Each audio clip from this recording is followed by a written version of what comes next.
नारद जी ने वाल्मीकि जी को राम कथा सुनाई। ऋषि वाल्मीकि जो एक समय डाकू थे, बाद में रामायण के पूर्ण प्रबुद्ध ऋषि लेखक बने। मुनियों में प्रमुख और पुरुषों में सबसे अधिक वाक्पटु, निरंतर आत्मसंयम के अभ्यास और पवित्र शास्त्रों के अध्ययन में लगे रहते थे।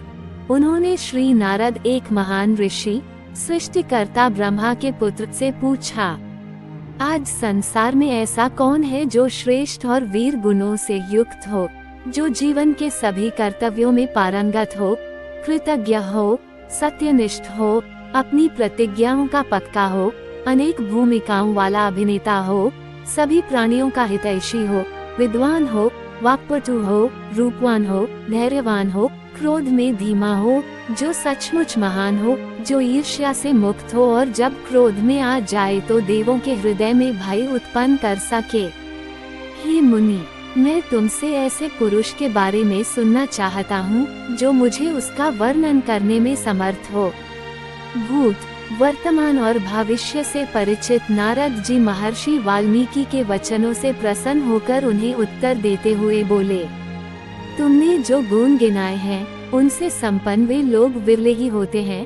फिर भी मैं तुम्हें ऐसे एक व्यक्ति के बारे में बता सकता हूँ। इक्ष्वाकु सूर्यवंश के संस्थापक मनु के पुत्र, जिन्होंने अयोध्या में राज्य किया, के कुल में जन्मे, उनका नाम राम है। वे प्रसिद्ध, पूर्ण संयमी, पराक्रमी और यशस्वी, सबके स्वामी हैं।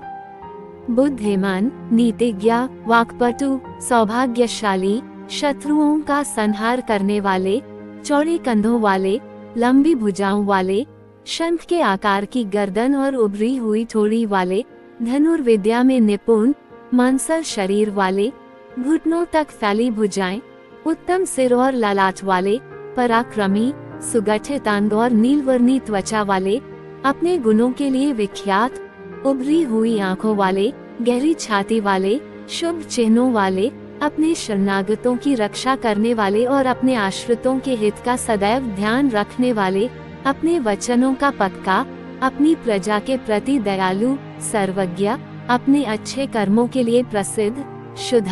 तथा सदैव भक्ति के प्रति उत्तरदायी, अपने स्वयं के सार का ध्यान करने वाला,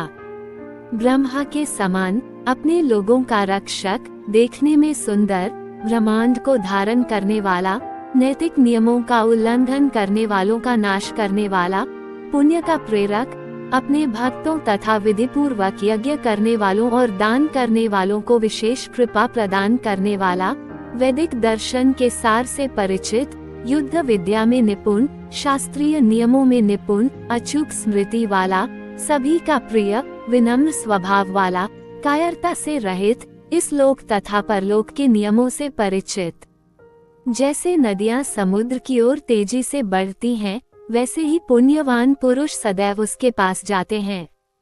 पराक्रम में विष्णु के समान, पूर्ण चंद्रमा के समान दृष्टि से कृतज्ञ, धर्मी क्रोध में आकर सर्वभक्षी मृत्यु के समान, धैर्य में पृथ्वी के समान, उदारता में कुबेर के समान, सत्यनिष्ठा में सद्गुणों का साक्षात स्वरूप।